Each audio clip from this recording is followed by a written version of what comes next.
తెలంగాణ రాజకీయాల్లో కొండా సురేఖ కుటుంబం సృష్టించిన కలకలం ఇంకా కొనసాగుతోంది. సురేఖ కుటుంబం పూర్తిగా తెగించిందని ఒక వర్గం, కాదు రాజీకి వస్తోందని మరో వర్గం వాదిస్తోంది.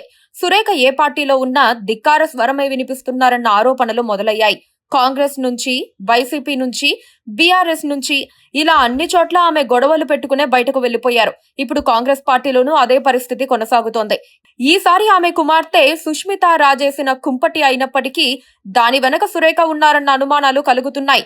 ఎంత కాదన్నా ఆ ఒక్క ఫ్యామిలీ వల్లే ఇప్పుడు కాంగ్రెస్ పార్టీకి సమస్యలు తప్పటం లేదన్నది గ్రహించాలి. సురేఖ ఫ్యామిలీని మరో పార్టీలో చేర్చుకోవాలన్నా ఇప్పుడు 1కి 10 సార్లు ఆలోచించుకోవాల్సిన అనివార్యత ఏర్పడింది.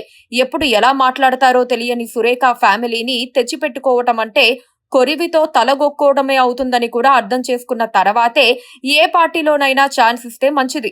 సురేఖ ఎపిసోడ్ కు లాజికల్ కంక్లూజన్ తెచ్చే బాధ్యతను CM Revanth Reddy, deputy CM బట్టి విక్రమార్కపై పెట్టినట్లుగా భావించాల్సి వస్తోంది.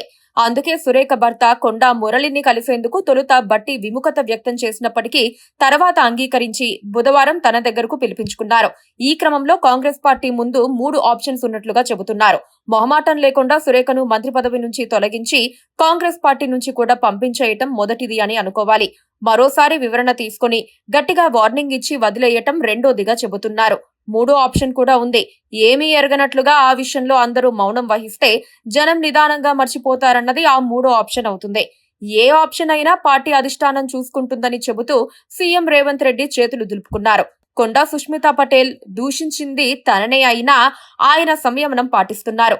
డిప్యూటీ సీఎం బట్టి విక్రమార్క ఈ వ్యవహారాన్ని ఎలా పరిష్కరిస్తారోనని కాంగ్రెస్ వర్గాల్లో చర్చ జరుగుతోంది.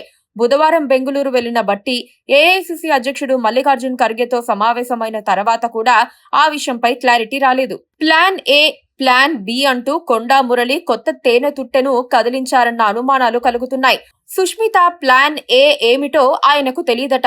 అంటే రేవంత్ రెడ్డిని దూషించడం అనేది ఆమె వ్యక్తిగత విషయమని ముందుగా తమకు చెప్పలేదని మురళి సందేశం ఇస్తున్నారు. కాకపోతే ఆమె దగ్గర మరో ప్లాన్ ఉందని చెప్పడం ద్వారా కాంగ్రెస్ నుంచి పంపించేసిన జనసేన లాంటి పార్టీలు తమకు ఉండనే ఉన్నాయని కొండా మురళి సందేశం ఇచ్చినట్లుగా మారింది.